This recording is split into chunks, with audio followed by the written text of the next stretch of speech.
बोलिए वृंदावन बिहारी लाल की जय। आज हम सब भगवान की बहुत सुंदर कथा का श्रवण करने जा रहे हैं। आज हम सब सुनेंगे कि भगवान की कृपा हम सबको कैसे प्राप्त है। कई लोग कहते हैं कि भगवान की कृपा मुझे ज्यादा है, कई लोग यह भी कहते हैं कि मुझ पर भगवान की कृपा कम है। परंतु सज्जनों, ध्यान देने की बात तो यह है कि भगवान की कृपा सभी मनुष्य ही नहीं, सभी जीव मात्र पर बराबर है, एक समान है। जैसे कहते हैं संसार में दुखी, संसार का एक नाम बताया गया है दुखालय। और हम सब क्या करते हैं, दुखालय में आकर सुख की कामना करते हैं। सब कोई संसार में दुखी है, तो सुखी कौन है? तो बताते हैं, कोई तन दुखी, कोई मन दुखी, कोई धन बिन रहत उदास, थोड़े थोड़े सब दुखी, सुखी राम के दास।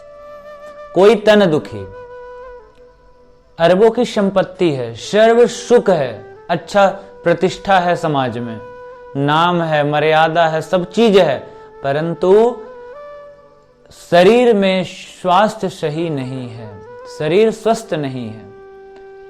बहुत सारे बीमारी हो गए, शुगर हो गए, खाने में की सुविधा नहीं है, खाने के लिए सूखी सूखी रोटी खा रहे हैं। तो ऐसा धन, ऐसी संपदा किस काम की जो आपके शरीर को सुख ना दे सके।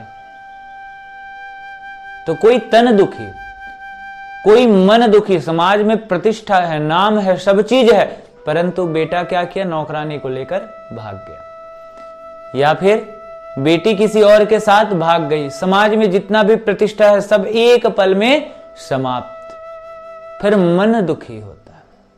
तो कोई मन दुखी और कोई धन बिन रहत उदास।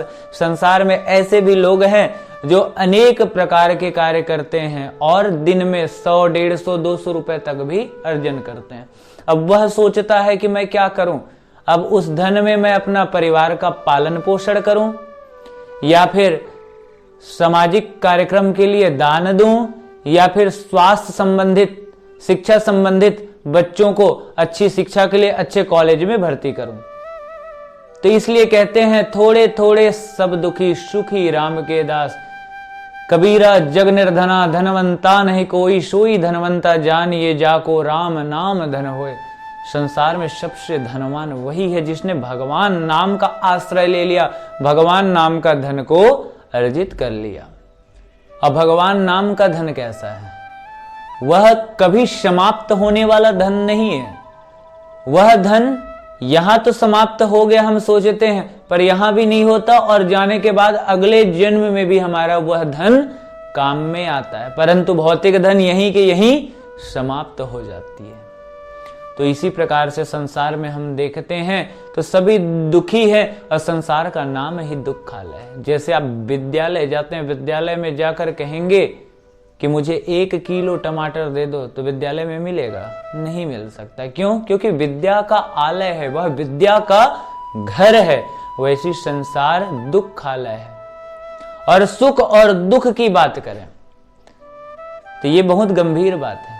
शास्त्र कहते हैं आज जो सुखी है वो कल दुखी होगा, और आज जो दुखी है वो कल सुखी होगा। जैसे उल्लू के सोचने से दिन रात्रि में परिवर्तित नहीं हो जाता, और कौआ के सोचने से रात्रि दिन में परिवर्तन नहीं होता, इसी प्रकार मनुष्य का मन दुख को दुख और सुख को सुख की भांति अर्जन कर लिया है।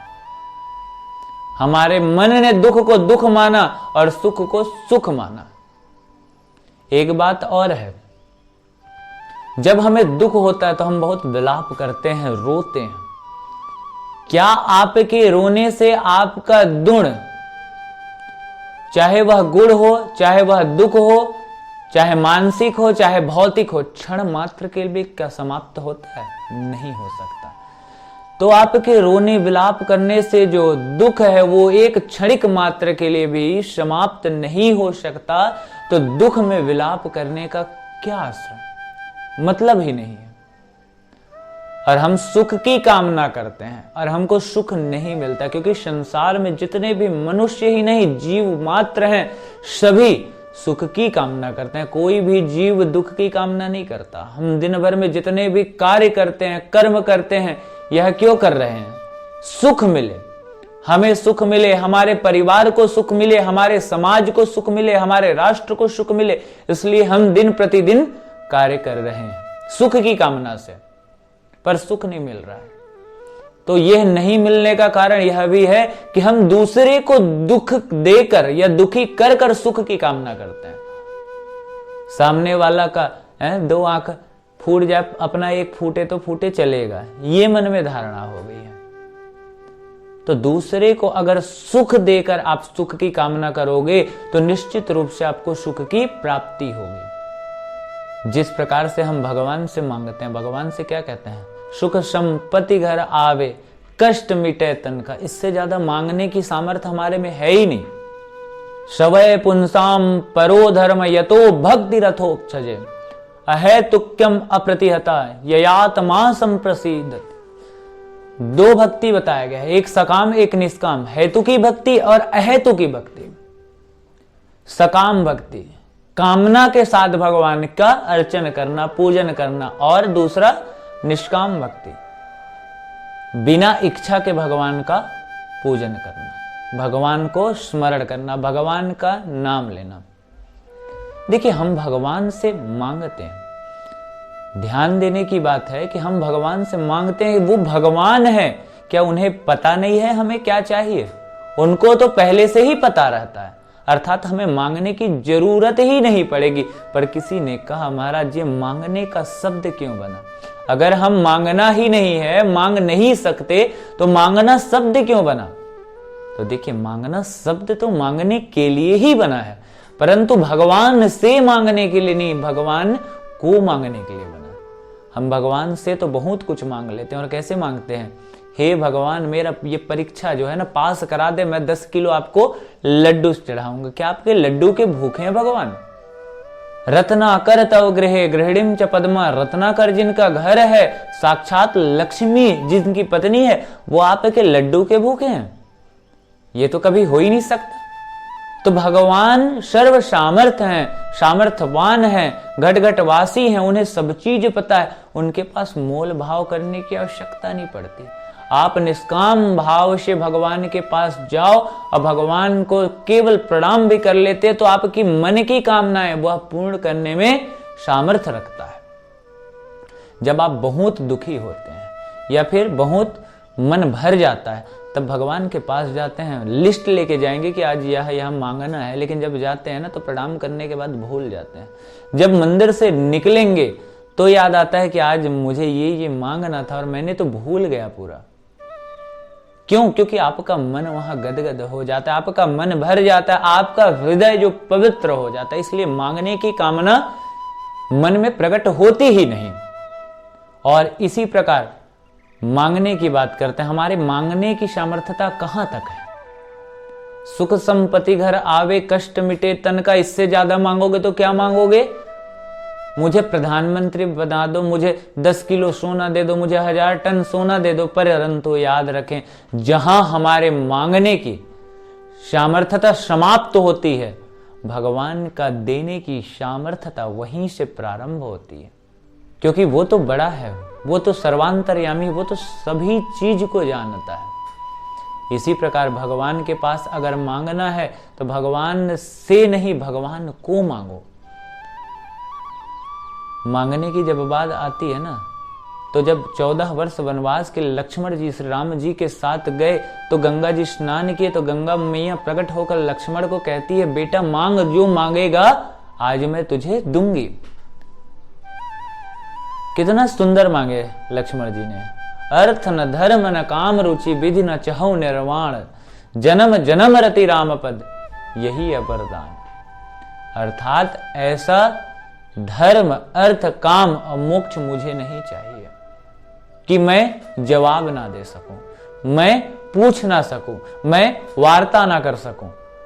इसलिए अगर मांगना है तो जन्म जन्म रति राम पद, भगवान के चरणों का आश्रय ले लो, आश्रय मांग लो, फिर संसार में भटकने की आवश्यकता नहीं पड़ेगी, संसार मांगने की आवश्यकता नहीं पड़ेगी। संसार बनाने वाला जब मिल जाएगा ना, तो संसार मांगने की आवश्यकता पड़ेगी ही नहीं। इसी प्रकार सुख और दुख दोनों में मन को कभी विचलित ना करें। सुख को सुख की तरह और दुख को भी सुख की तरह जीने का प्रयास करें। क्यों? क्योंकि क्षण मात्र भी वह परिवर्तन आपके सोचने से होने वाला नहीं है। एक महात्मा जी थे। महात्मा जी थे, अपने मित्रों के साथ वह वृंदावन गए दर्शन करने। और महात्मा जी बचपन से संन्यास ले लिए। बचपन से एक शालिग्राम जी की पूजन करते थे, शालिग्राम जी की स्तुति करते, उनको स्नान कराते, उनको पुत्र व्रत प्रेम करते, पुत्र के समान मानते। और जब दोपहर के 3 से 4 बजे के बीच मथुरा पहुंचे और मथुरा स्टेशन उतरे और वृंदावन 11 से 12 किलोमीटर है, वृंदावन चले गए।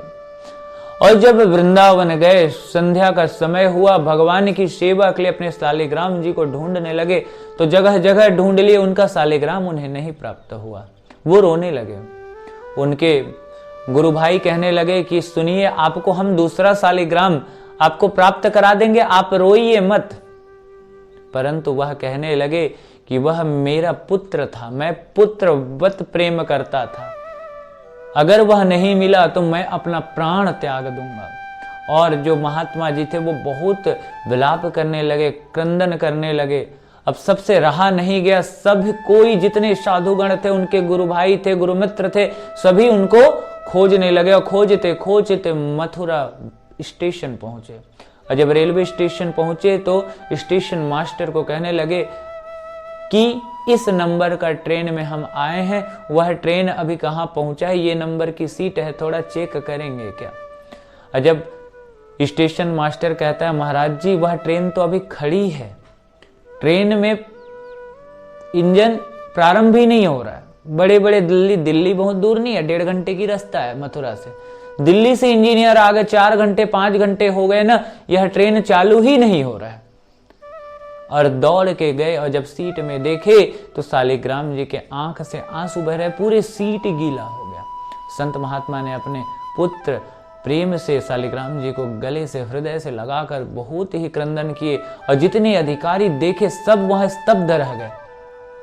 तो संबंध से भगवान को निवेदन करिए, भगवान को स्मरण करिए, भगवान को चिंतन करिए, भगवान का नाम लीजिए।